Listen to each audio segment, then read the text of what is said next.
Welcome, everyone, and thank you for joining us on our third part of our summer series. My name is Gal Rubin. I'm a product lead in Linear B of Project Management and Business Alignment. And with me today are Ori Keren, the CEO of Linear B, and Yishai Beeri, the CTO of Linear B. Hi. Ori and Yishai, thank you so much for being here today. It's great to be here. Yeah. So we've already had some sessions where we discussed about benchmark and automation, and today's session will be focused on improvement, or how to use engineering metrics to accelerate and report roadmap delivery. This workshop will be focused on the different strategies engineering executives use to prioritize projects and deliver key business outcomes. We'll explore the different angles of resource allocation data, how to use capacity metrics to forecast project risk, and what data and what are the key components of a board deck slide meeting. So for today's agenda, we'll be focused on the most burning questions engineering leaders get asked by executives all the time. Like, for example, when will this feature be ready? Or can we speed things up? So before diving into today's agenda, I'd love to play a little game of hot takes, if that's all right with you. So I've prepared a few questions that I found interesting, and I would love to hear your point of view as senior leaders, but also as developers, as you both had your fair share of programming. So first question, what do you think is the most important metric for engineering managers to track? Yeah. If I had to choose one metric, I would choose cycle time. This is how we like to call it internally. It also known as lead time for changes out of like the DORA metrics. And the reason I think it's really important, I think it's a super metric. It tells a strong story of how much time it takes to go through from, when it's being committed up until it's in production with all the phases. And it's a super metric because you can dive into segments and you can understand where is the delay in the various aspects of those metrics. So that's reason number one why I like it. Reason number two is related to this. We keep talking about that dual mandate that every engineering leader has. And I'll explain what it means. It means that on one hand, as an engineering leaders, we need to take care of operational efficiency, make sure that everything is flowing inside our engineering organization. We've been doing this for 20 years. And in the last 3 or 4 years, we also required to talk to the business and make sure that we add the business alignment piece and we know how to go to a board meeting, etc. And cycle time is the one metric that I think that can play in both. And this is why it's my favorite metric. Mm-hmm. So I would add something about the developer experience, some metric that highlights what it takes for a developer to succeed in pushing their code all the way to production. So merge frequency, how often can a developer get their code merged? This is a really great place to start with understanding developer experience. Cool. Thank you for that. Next question.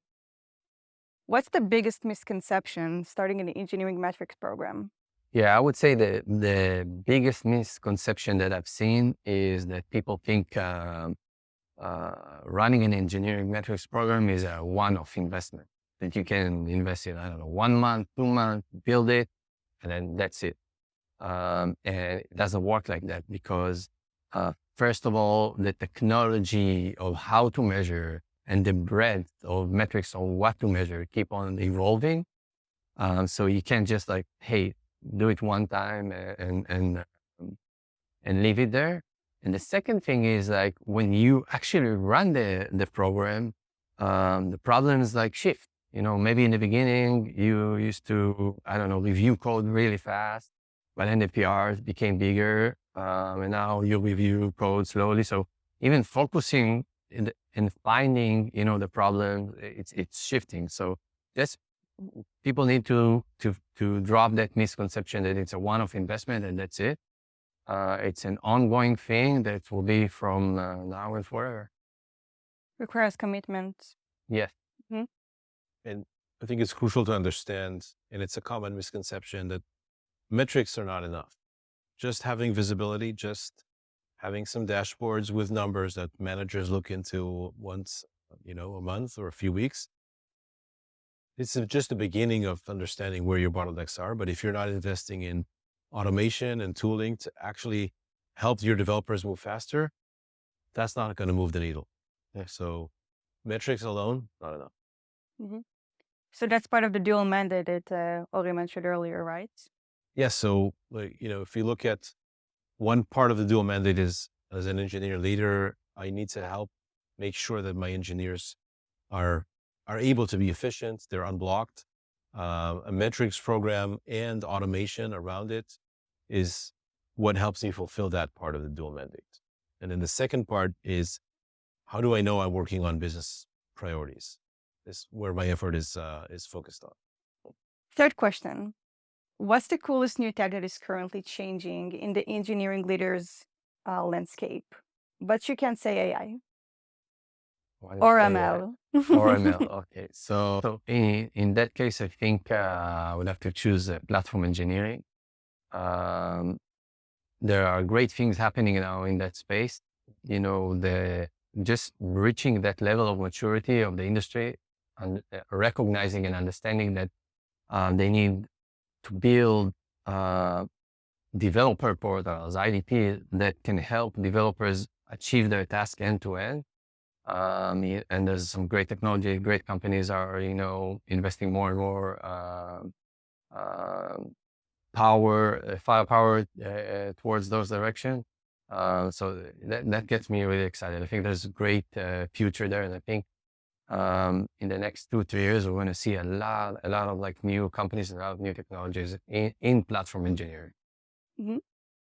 Um, So I would add FinOps as an emerging area, and technology, but also a lot of companies, a lot of action. It's a growing part of what engineering leaders need to care about, and there's a lot of investment into tooling that lets you control, understand, and optimize your costs. So mhm. FinOps, this is my choice if we can't say AI or LLMs. Cool. And how would you see the future of such a landscape if you had to guess? I guess if we combine like the two things, I think there's going to be a future where first, for developers, it's going to be easier to do your work end to end because you get your service catalog, and there's a bunch of things that help you, improve your developer experience. We keep saying the developer experience you can tie to metrics, but it's also something very subjective. Like, am I enjoying because I can complete a task end to end? So I can see future where this improved dramatically. And on the other hand, like I talked about FinOps, the entire, dollar value and the commercial aspect of it is, you can track it in a very accurate manner. I think it's a much better, like a good balance between keeping developers happy, being productive, and also tracking like the business value that it provides and your expenses, etc. Yeah, I see the FinOps extending to cover the development costs, not just cloud cost. So what does it cost me to develop a service? What does it cost me to run it, to keep the lights on?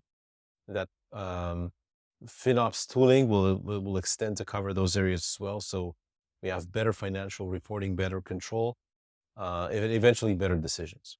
Cool. So let's get into our point of discussion, what we're actually here today for.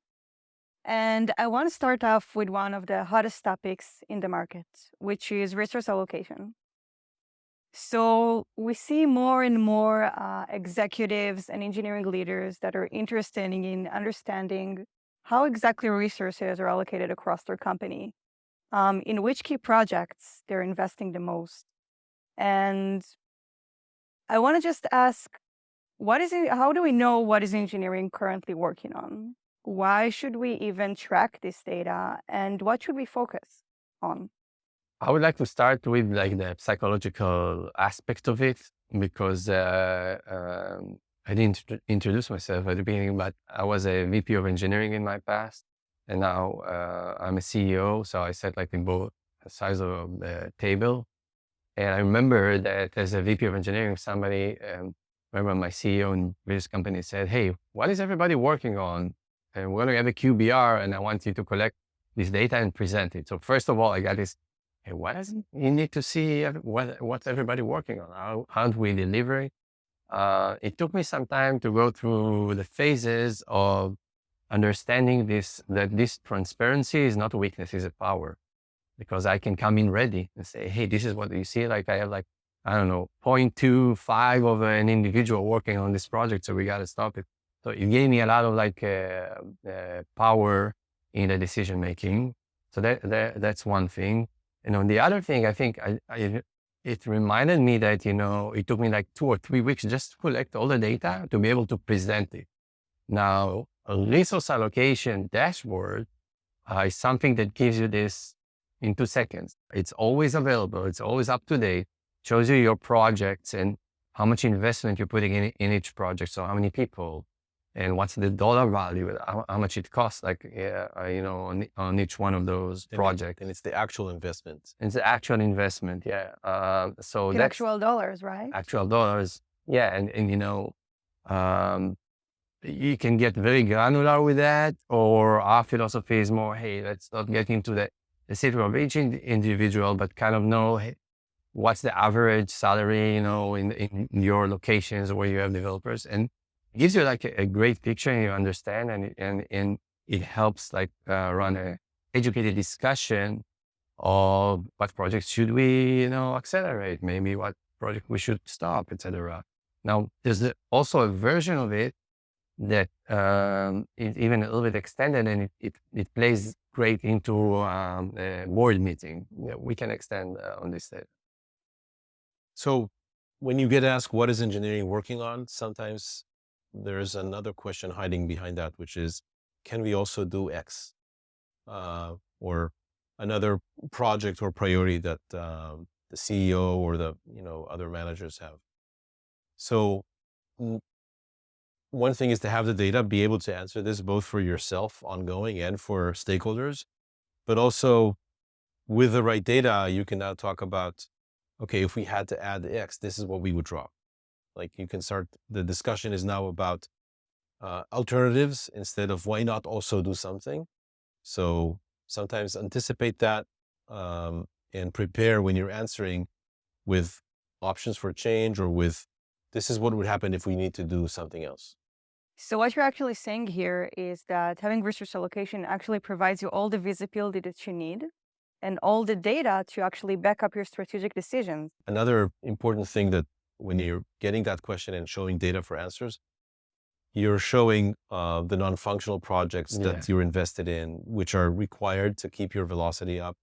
You're showing the effort spent on keeping the lights on.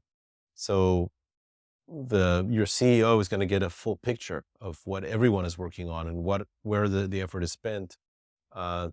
When you don't have the full data, you typically only can talk about, oh, I have 2 very important projects and a lot of people are working on them. So by showing everything, you're also highlighting the non-functional investments, which is important. It's part of what you have to do. And it ties again to that initial instinct that you want to hide, because you probably say, yeah, if I show it, maybe my CEO won't understand why are we investing so much into moving that to a different infrastructure. But again, this is where I learned from my experience. And by the way, the exciting thing from our customers and their experience is, when you show it and you explain that this is a don't touch, you can't touch the project, and it's out there and it's transparent, it gives a lot of power. So just the psychological, if you have this urge, to say, yeah, maybe I should hide it. No, it's the opposite. Transparency is the power here. Interesting. Do you have any example that you can share? How was Linear B been using the resource allocation data? An example of a strategic decision that it helped you to take? Yeah, that conversation exists in certain rooms. It exists in a staff meeting.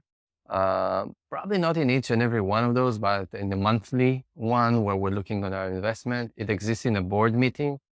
And I remember that, again, Linear B utilizing the resource allocation. By the way, the one that we built, dashboard, it drove a lot of great conversations. I remember one recent, without getting into too much specifics, where it helped like drive great conversation with the board members. And it's not that somebody said, hey, stop this project or start or accelerate that one. It just gave them, that perspective. And we got a lot of feedback from that. Then we took it, we processed it, and we kind of changed, what we wanted to do. So yeah, it helps a lot, like to have this data. You get all this view from experienced people. On to our next question that's ranking especially high among product leaders and engineering leaders. When will work be ready? So we're all familiar with the Agile framework, where things are moving quickly, prioritization is shifting frequently, and we constantly have to adapt to new changes. In this complex environment, how can we become more predictable? What is even the importance of being predictable? How can we measure predictability and track it? Yes, again, I would start with the psychological aspect behind of it. I've seen engineering leaders, when they're being asked this question, kind of like shrinking and say, oh, I don't know, or don't want to answer. By the way, there's companies that's their philosophy. They will never say when a thing is being delivered. It's ready when it's ready. It's ready when it's ready. I think it's a privilege of companies that are way up there. But what I've seen working is sort of like a framework of 3 levels. So we talked about project allocation, resource allocation. That will always give you like this high level picture of what's being worked in the quarter. You can also see, if you have a lot of investment, you can start, estimating when things are being delivered, quarterly level. Then we go 1 level down. What I've seen working is epic progression, or even initiative progression, depends on how people are working. And this is where you're tracking the progress, right? Because usually the scope of your project, and you kind of, okay, I burned through like 80% of it. So you can get an estimation, and some tools like ours that will tell you, hey, it's getting near, like it's going to be delivered.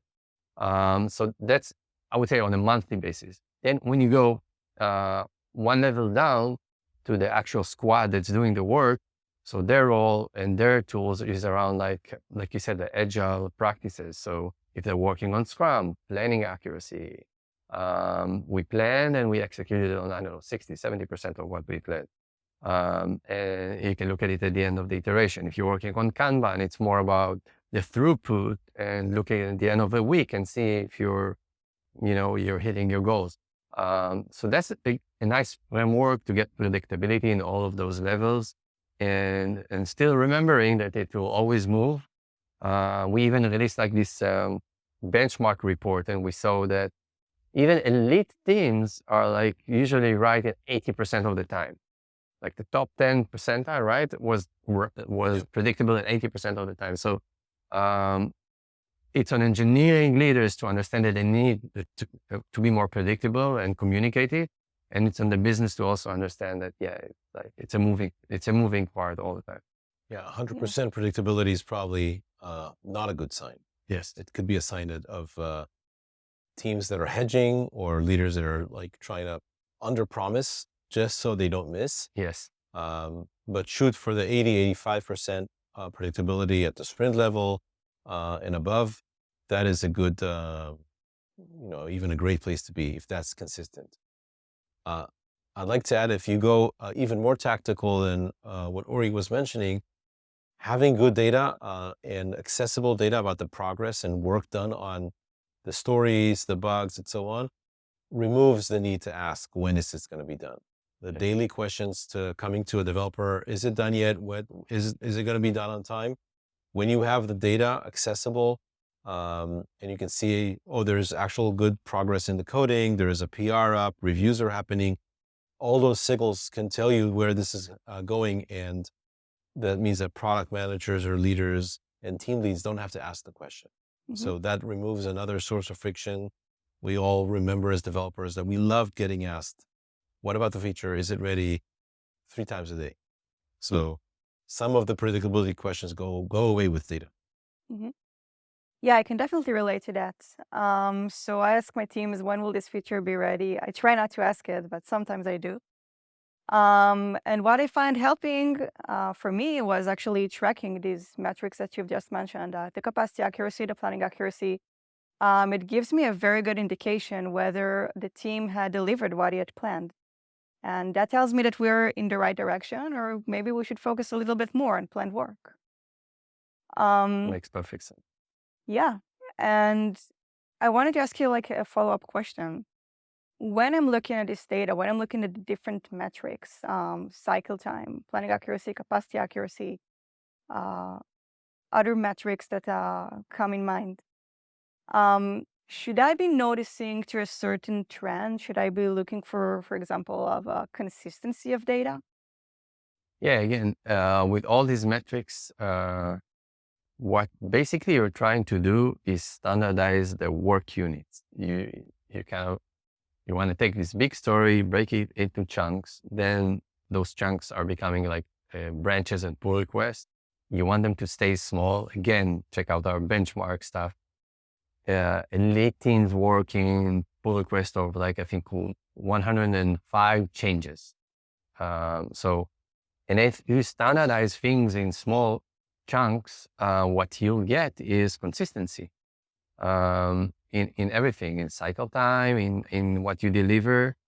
Because if, that's big story sits and nobody broke it to pieces, you all of a sudden be in a zero-sum game. You either deliver the entire story or did not deliver. So in the predictability, you see sometimes, great results, and then drop like back to 10%. So being able to track the consistency of the promise the promise and the delivery on that promise is also a great indicator that the predictability is there.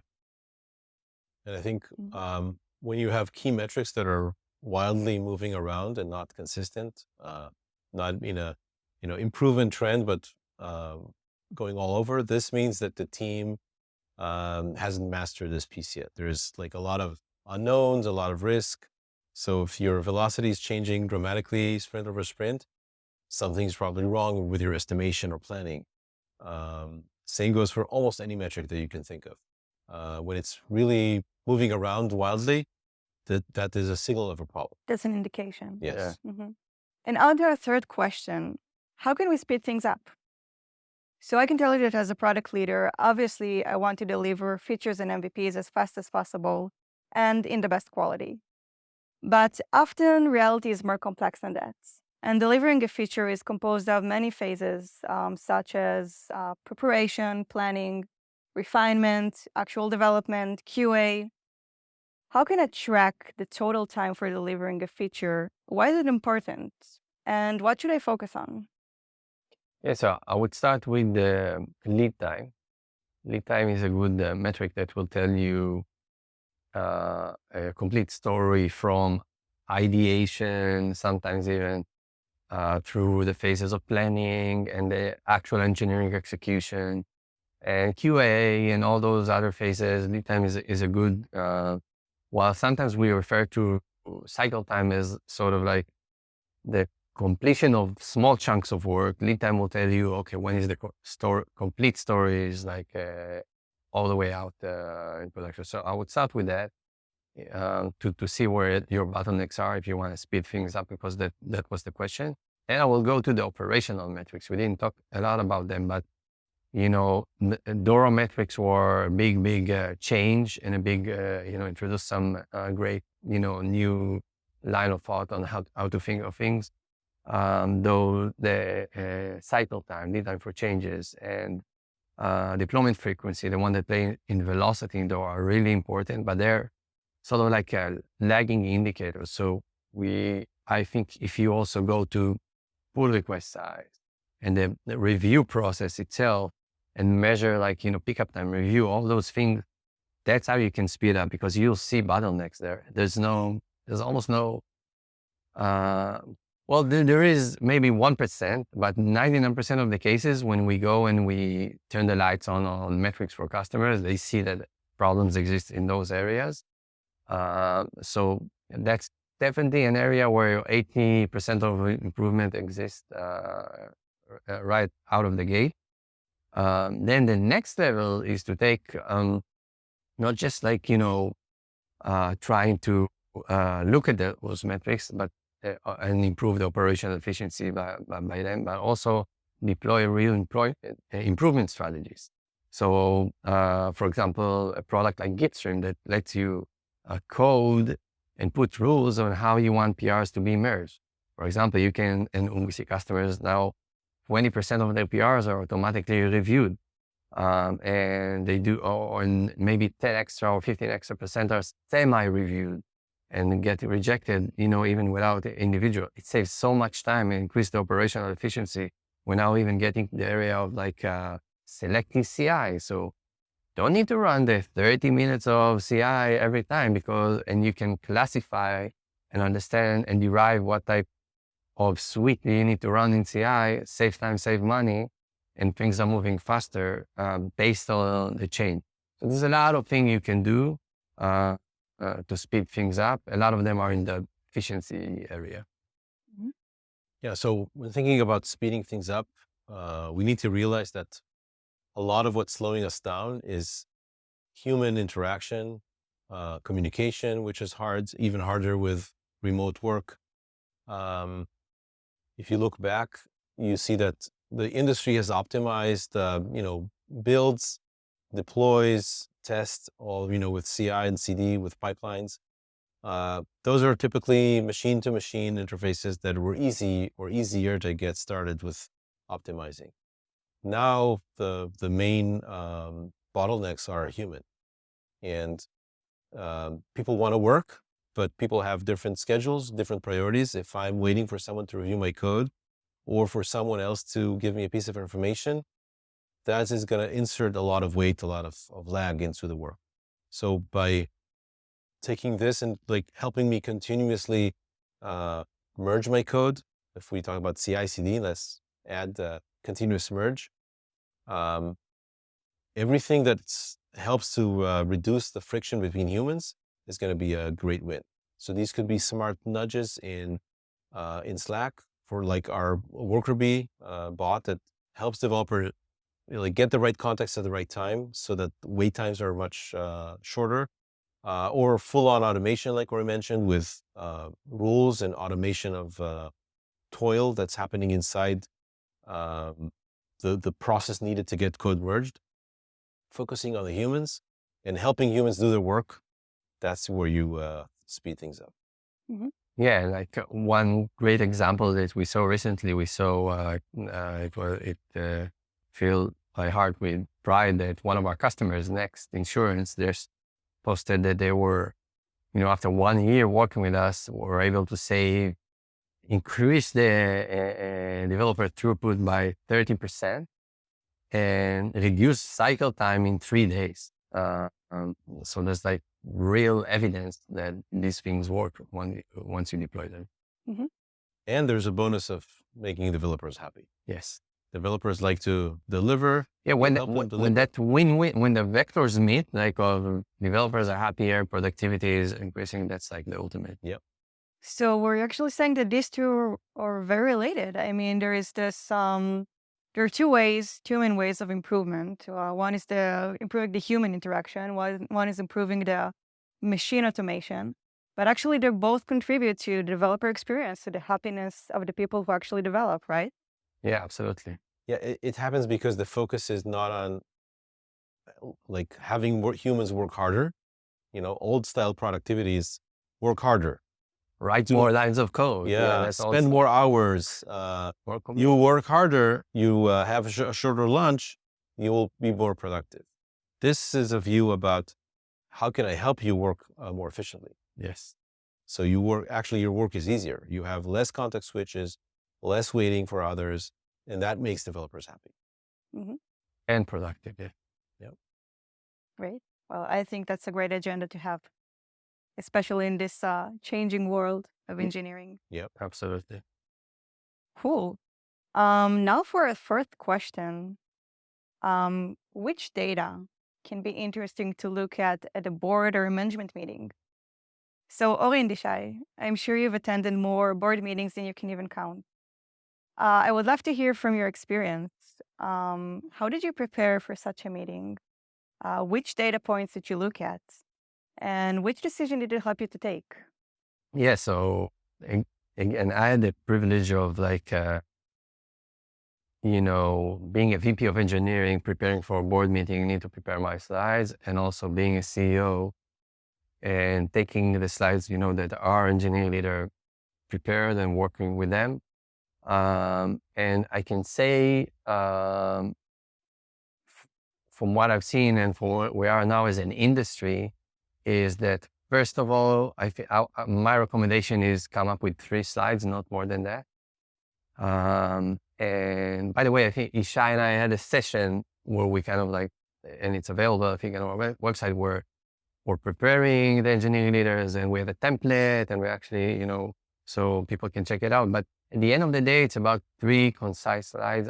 I recommend the first one to be high-level metrics, whether it's something from the X, like Yishai said, and others, or the full DORA package, whatever people choose. The meat of the discussion is around that resource allocation, project allocation. That's where you'll see the members of the board okay, let's talk about the projects, etc. That's where so we even recommend preparing a framework of this triangle of how is the execution in the project, what investment exists there, and what's the business impact. Those 3 can serve a great basis for discussion, and then you can decide, should I continue? Should I increase the investment, or maybe stop, or maybe just maintain? So that's the meat of the board discussion, usually the second slide. The third one, it became more popular in the last, couple of months. And it's being able to draw and to present a chart of your investment for your entire org, not on project, but around the type of the activities. So keeping the lights on versus, new capabilities versus enhancements of existing features versus the DX and improving the DX and the developer experience that we talked about. And you want to have the right balance between them, because it's really interesting, for board members and for you as a CEO to kind of look at it from that perspective. So those are the 3 slides that I would recommend preparing. So adding to that, as a VP of engineering, preparing the data and preparing to talk about these, you're showing data that powers a discussion about change. It's best that you come prepared with your suggestions for what needs to be changed, your options, maybe have a couple of 3 of alternative plans that make sense based on the data. And that helps you control the narrative and have that discussion, a more fruitful discussion about how to change and what to change, rather than just saying, oh, here's the data, let's open up for anything. Yeah. So be prepared with a suggestion for change. So we see here that, again, transparency is actually a power and not a weakness. Yeah. Mm-hmm. Yeah, the relationship you can create with the stakeholders when you have that discussion based on data is so much better than the current way. Typically, the discussion is made between board members or stakeholders and engineering, which is very opaque. There's no data. There's almost no way to reason. The stakeholders can say, I like it or I don't like it, but they don't have a good way to reason about the changes.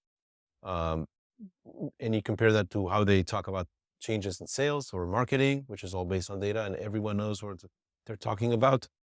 Having that discussion changes the relationship with the stakeholders in a good way. Mm-hmm. So that's a net gain beyond just your plans. Mm-hmm. Yeah, I had one customer, again, we'll keep it anonymous, but where the CEO, I think the VP of engineering wasn't in that board or something, but he went to their board and presented for the first time ever, the engineering slide, and they came back to us and said how impressive it was, and how the investor wanted to the entire portfolio and all of that. So that's like the moments that make me really happy when, I say, okay, well, we did something good here. All of a sudden engineering and data is making its way to the board meetings, and non-tech savvy CEO feels confident enough to present their data and get feedback. Yeah, and it creates a really interesting discussion and a very concurrent one. Yes. Cool. Okay, we have one last question for today. The most relevant question which I find to this day and age. What would you say is your engineering strategy for this down market? And what I mean to say is that in the last year, we've all seen the market has been struggling. Yeah. Changes were made, and stakeholders and decision makers had to come up with new ways on how to adapt of all these changes, on how and where to save resources. In this difficult situation that we currently have, what would you recommend for engineering leaders to not only endure, but to thrive beyond these challenging times? Yeah, I like this question because I think it ties back to the beginning. Let's go back to the beginning. The beginning means like you need data, and you need to be transparent with your data. We talked about like the power it gives you. Yishai said a smart thing about you're able to control the narrative if you hold the data. So I would start with that. You can't allow yourselves to go in this era of a down market to go into those meetings without data. Because somebody else will take the decisions for you if you don't do it. So all the things we spoke about, resource allocation dashboard, the investment carving, the efficiency, bring all that data to the board. It's really important. So that's the first thing. Then I think once you map the investment in projects and the type of investment we talked about, keeping the lights on versus innovation, etc. Some great discussions can evolve, and you can also choose what do you do to improve your efficiency, which is the second thing you have to do in this down market. Do more with less. And you ask about what can be done like to really shine in these situations. I think every down market, every thing that looks bad for you is always an opportunity. Because the companies that, again, come with data, change their behaviors, stay resilient. Sometimes, by the way, just presenting the data and sharing it, we've seen cases where instead of, unfortunately, cutting, 25% of the workforce, people only took a 5 or 10% cut because they showed that's what they were able to do. And then you become more resilient, you become more efficient with everything that we said now. Then when things, go back to like being on track, you're the best because, not every other, your competitors might not have gone through those, round of improvement. So there's a big opportunity to be more efficient, to be more transparent in this down market, and it will pay off. I'd like to suggest a very simple, maybe even simplistic strategy or way to make decisions, which I think applies even more in this down market. Think about your key projects, your key investments. Use resource allocation data to show where your main investment in development is going into. Look at, is this important for the business or not? Like the business value and alignment, and the engineering efficiency. How productive and efficient are the teams working on that project? Now you have basically 3 options. If it's a high value project that's working well and efficient, get more resources into it. You can justify moving or even sometimes adding resources. If it's a high value project, but it's not efficient, invest in streamlining, automation, tooling, metrics, double down on streamlining the delivery for that project. And the third option is the project is less important. Cut down resources, move them to the more lucrative and more important projects. It's a very simple way to think about things, but eventually as an engineering leader, you only have 3 levers. You have getting more resources, right? Hiring, deciding on what to work, and improving how you work. Downtime or down economy takes away your first lever. Now you're stuck with those two. What I suggested is a way to apply them. Focus, move your resources to high value projects, and where you're still behind, invest in improving. Mhm. Rinse and repeat. So to summarize what you just said, the best practice is to look at this crisis as an opportunity for the company to grow, to become more efficient, and use the decision metrics that you've mentioned to decide how to move forward. Yeah, absolutely. That increase efficiency. Look for every opportunity to use this time to improve. And this new culture of constantly improving, of automating away the toil, that's going to be with you as when the market rebounds and you grow. And you can hire again. Yep. Then you stay efficient when you're bigger. Yeah. So now's the time to make that change. Amazing. Well, that was our last topic for today. So, Ori and Yishai, thank you so much for being here today. God, thank you. This was great. And I'd also like to give a big thank you to everyone out there listening to our workshop. If you have any more questions about any of the topics we discussed today, please check out the links in the chat now. There's some valuable information there that can help you. And until next time, thank you so much and goodbye. Thank you. Thank you. Goodbye.